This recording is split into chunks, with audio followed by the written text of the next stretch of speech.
किसके काल में बोर्ड ऑफ रेवेन्यू की स्थापना हुई थी? राइट आंसर क्या हो जाएगा, चलिए देखते हैं। तो वॉरेन हेस्टिंग के काल में बोर्ड ऑफ रेवेन्यू की स्थापना हुई थी। किस अंग्रेज को प्रशासनिक सेवा का जनक कहा जाता है? तो लॉर्ड कॉर्नवालिस को प्रशासनिक सेवा का जनक कहा जाता है। कलकत्ता में स्थित फोर्ट विलियम कॉलेज की स्थापना किसने की थी? तो कलकत्ता में स्थित फोर्ट विलियम कॉलेज की स्थापना लॉर्ड वेलेजली ने की थी। टेंसी एक्ट या काश्तकारी अधिनियम कब लागू हुआ? तो टेंसी एक्ट या काश्तकारी अधिनियम 1822 में लागू हुआ। नेक्स्ट क्वेश्चन देखते हैं। बैरकपुर में सैन्य विद्रोह कब आरंभ हुआ था? तो 1824 में बैरकपुर में सैन्य विद्रोह आरंभ हुआ था। किस गवर्नर जनरल का कार्यकाल शिक्षा सुधारों के लिए माना जाता है? तो विलियम बेंटिक का कार्यकाल जो है वह शिक्षा सुधार के लिए जाना जाता है। कलकत्ता मेडिकल कॉलेज की स्थापना कब और किसने की थी? तो 1835 में विलियम बेंटिक ने कलकत्ता मेडिकल कॉलेज की स्थापना की थी। बालिका हत्या पर प्रतिबंध कब लगाया गया? 1830 में बालिका भ्रूण हत्या पर प्रतिबंध लगा दिया गया था। किसे भारतीय प्रेस का मुक्तिदाता कहा जाता है? तो लॉर्ड चार्ल्स मैडकॉफ को भारतीय प्रेस का मुक्तिदाता कहा जाता है। इनाम कमीशन की स्थापना किसने की थी? तो लॉर्ड डलहौजी ने इनाम कमीशन की स्थापना की थी। किस कर व्यवस्था के अंतर्गत किसानों से उपज का 50% वसूला जाता था? तो रैयतवाड़ी व्यवस्था के थ्रू किसानों से उपज का 50% टैक्स के रूप में वसूल लिया जाता था। नरबली प्रथा का अंत किस गवर्नर जनरल के कार्यकाल में हुआ? तो लॉर्ड डलहौजी ने नरबली प्रथा को समाप्त करने में बड़ी महत्वपूर्ण भूमिका निभाई। भारत से ब्रिटेन की ओर संपत्ति के अपवहन का सिद्धांत किसने प्रतिपादित किया था? तो दादा भाई नौरोजी के द्वारा भारत से ब्रिटेन की ओर संपत्ति के अपवहन का सिद्धांत दिया गया। भारत में टेलीग्राफ लाइन किसके द्वारा शुरू की गई? तो भारत में सबसे पहले टेलीग्राफ लाइन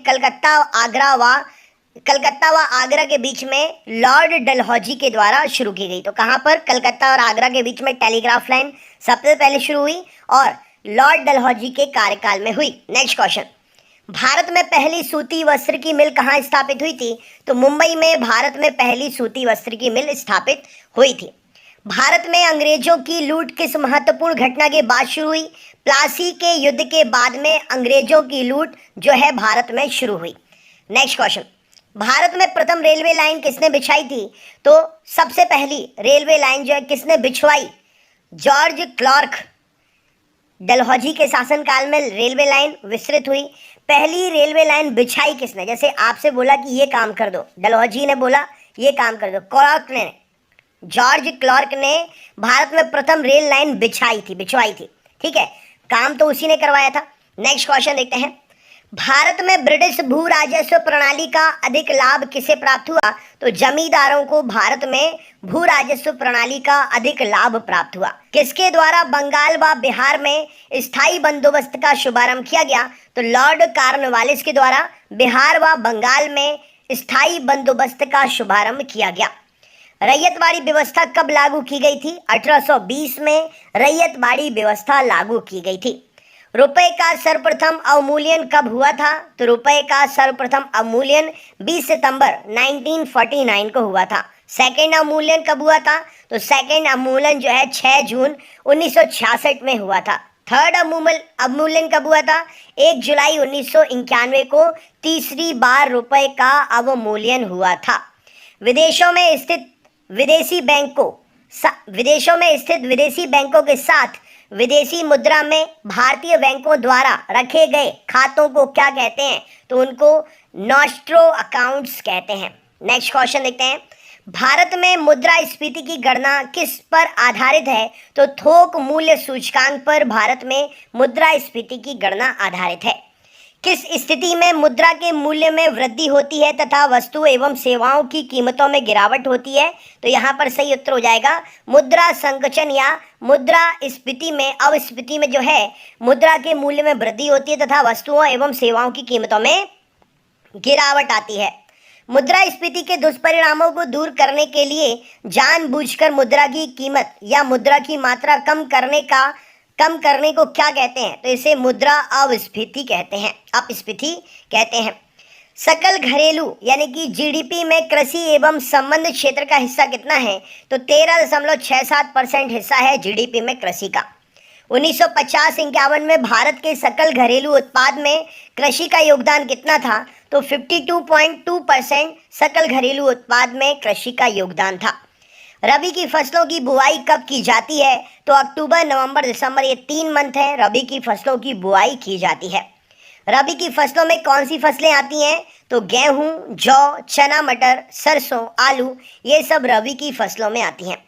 खरीफ की फसलों की बुआई कब की जाती है? तो जून जुलाई में खरीफ की फसलों की बुआई की जाती है। खरीफ की फसलों में कौन सी फसल आती हैं? तो ज्वार, बाजरा, मक्का, तिल, मूंग, अरहर, ये सभी खरीफ की फसलों में आती हैं। जायद की बात करें तो मार्च से जुलाई के मध्य में जायद की फसलें पैदा की जाती हैं। जायद की फसलों में कौन कौन सी फसल आती है? तो तरबूज, खरबूज, ककड़ी तथा पशु चारा जायद की फसलों के अंतर्गत आता है। व्यापारिक या नगदी फसलें कौन कौन सी हैं? तो कपास, गन्ना, तिलहन, चाय, जूट, तंबाकू, ये सभी व्यापारिक या नगदी फसलें कहलाती हैं। भारत में सर्वाधिक मात्रा में खाद्यान्न का उत्पादन कौन सा होता है? तो चावल का उत्पादन भारत में सर्वाधिक मात्रा में होता है। देश में कृषि के अंतर्गत किस तरह के उर्वरकों का सर्वाधिक प्रयोग होता है या उपयोग होता है? तो कृषि के लिए नाइट्रोजनी उर्वरक जो होते हैं देश में सबसे ज़्यादा उपयोग किए जाते हैं। विश्व में मसालों के सबसे बड़े उत्पादक, उपभोक्ता और निर्यातक होने का गौरव किस देश को प्राप्त है? तो इसका सही उत्तर हो जाएगा भारत। मसालों का सबसे बड़ा उत्पादक भारत, मसालों का सबसे बड़ा उपभोक्ता और निर्यातक भी भारत ही है, ये गौरव इंडिया को प्राप्त है। नेक्स्ट क्वेश्चन, रबर के उत्पादन में भारत का विश्व में कौन सा स्थान है? तो रबर के उत्पादन में भारत का विश्व में चौथा स्थान है।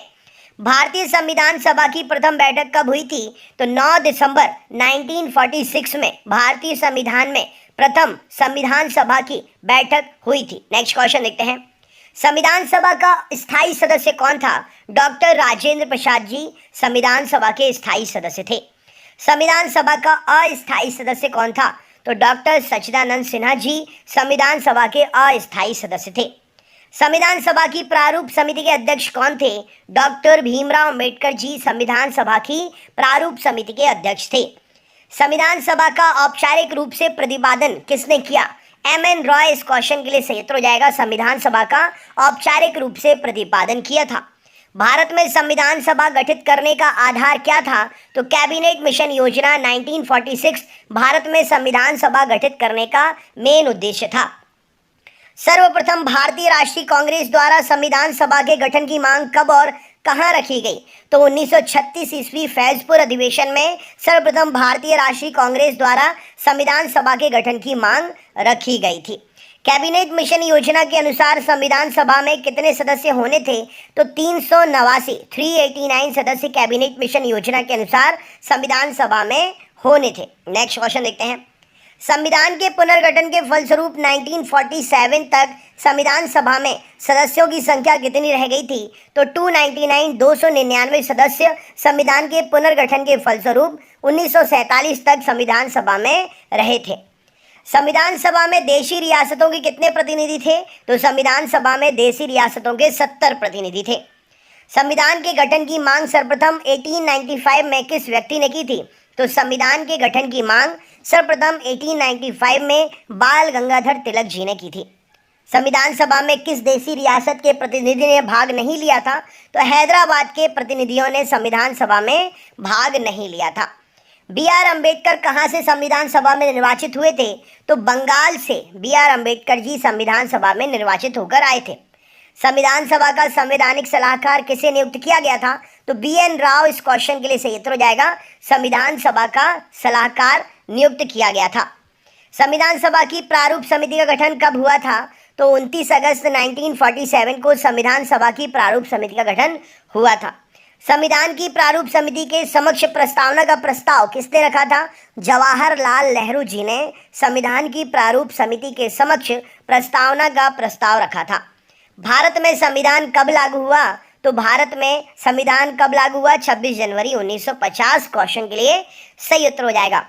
संविधान सभा की संघीय शक्ति समिति के अध्यक्ष कौन थे? तो संविधान सभा की संघीय शक्ति समिति के अध्यक्ष जवाहरलाल नेहरू थे।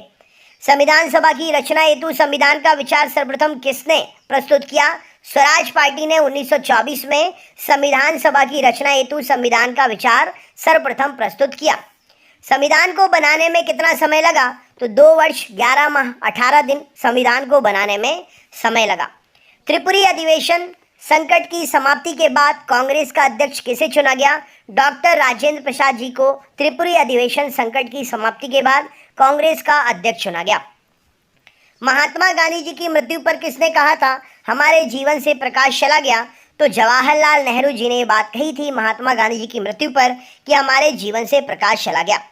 किसने सुझाव दिया था कि स्वतंत्रता प्राप्ति के बाद भारतीय राष्ट्रीय कांग्रेस को समाप्त कर दिया जाए? तो महात्मा गांधी जी ने यह सुझाव दिया था कि स्वतंत्रता प्राप्ति के बाद में भारतीय राष्ट्रीय कांग्रेस को समाप्त कर दिया जाए।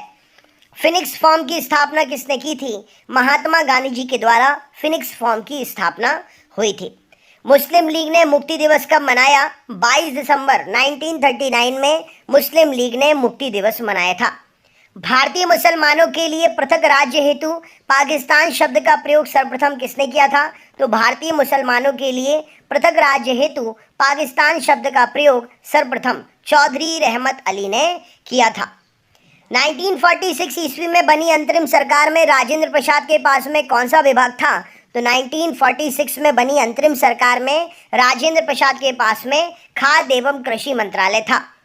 1939 में कांग्रेस छोड़ने के बाद सुभाष चंद्र बोस ने किस दल की स्थापना की थी? तो फॉरवर्ड ब्लॉक की स्थापना 1939 में कांग्रेस छोड़ने के बाद में सुभाष चंद्र बोस जी ने की थी।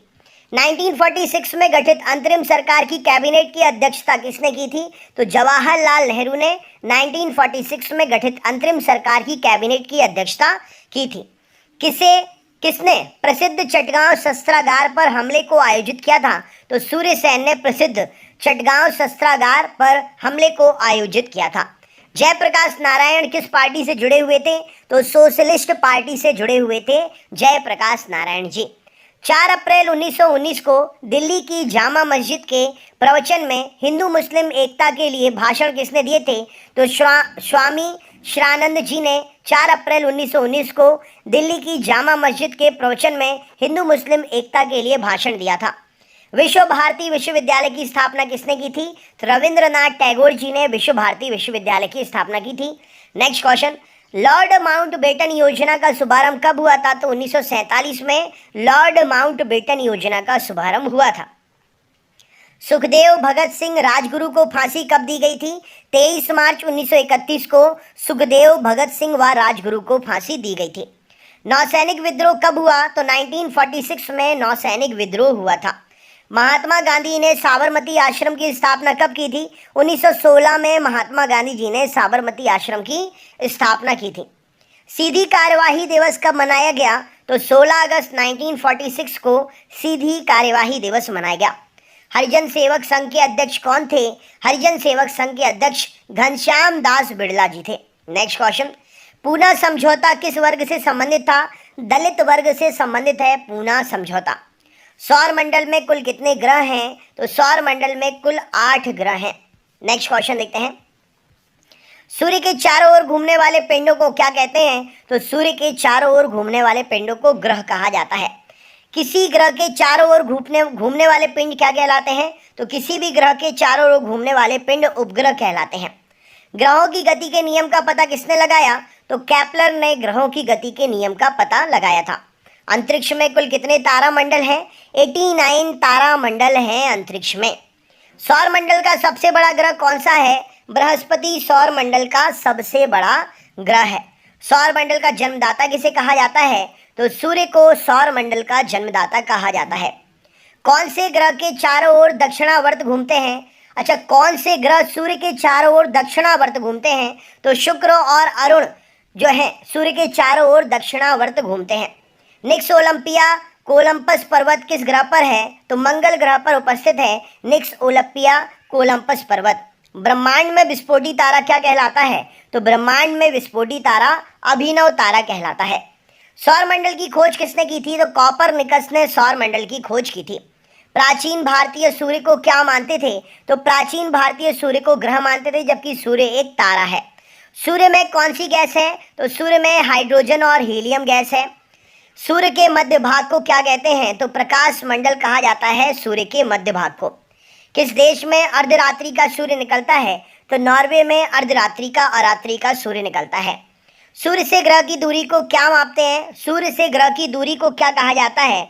तो उपसौर कहा जाता है सूर्य से ग्रह की दूरी को। सूर्य के धरातल का तापमान लगभग कितना है? तो 6000 डिग्री सेंटीग्रेड सूर्य के धरातल का तापमान है। मध्य रात्रि का सूर्य किस क्षेत्र में दिखाई देता है? आर्कटिक क्षेत्र में मध्य रात्रि का सूर्य दिखाई देता है। सूर्य के रासायनिक संगठन में हाइड्रोजन का परसेंटेज कितना है? तो सूर्य के रासायनिक संगठन में हाइड्रोजन का परसेंटेज 71% है।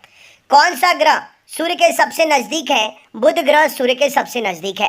बुध ग्रह सूर्य की परिक्रमा कितने दिन में लगाता है? कमेंट बॉक्स में कमेंट करके बताना, ये आपका सरप्राइज क्वेश्चन है।